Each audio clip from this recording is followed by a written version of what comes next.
Энэ хорон дээр зайлшгүй хийх ёстой ажлууд гээд манай багш нартай ярихад улаан чулуутын хог гэж байна да тий.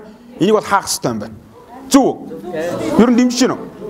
Би одоо энэ аян 10 сарын 20 эдэн гэж дуусна. 11 сарын 1-ээс энэ димдээ аяны 2 дахь шат яваад нэг 11 сарын 20-д гээд дуусах юм. А би тэр үеэр улаан чулуутын хогийг хаах хөдөлгөөн өрнүүлэе гэж ойлгож байна. А энийг яаж хаах вэ гэвэл эхлээд нийслэлийн удирдлагуудтай ивэр ярина. Ийшээ битгий хог ачаачаа өөр газар Монголд юу л вэ газар л байгаа байхгүй да. Энд чи 3 сая хүн сая 500 км² газар дээр амьдарч штэ.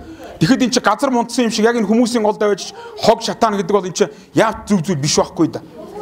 Тэгэхээр энийг ба штэ бүгдээрээ ч гэсэн та нар дэмжээрэй. Яагаад гэвэл энийг тэр хотын төвд байгаа хүмүүс бол төдийд мэдэхгүй байхгүй тэр ордон цуугаад байгаа хүмүүс мэдэхгүй. Тэгэхээр энийг та нар өөрсдөө сайн хийх хэрэгтэй. Би тэр гүүр нь болъё. Заа юу. Ямар ч байсан нэг ийм хөдөлгөөн байгуулад өрнүүлээд тэгээд яг зүгээр ихний ээлжинд ивэр үзнэ. Ер нь ямар ч чимээг манай төрчин бас нэг өглөө жоохон чихгүй толгойш байгаа байхгүй. Хүмүүс юм хэлээ тоохоо болцсон. Ихний ээлжинд чихтэй юм шиг хүмүүстэй зүгээр яриад үзье.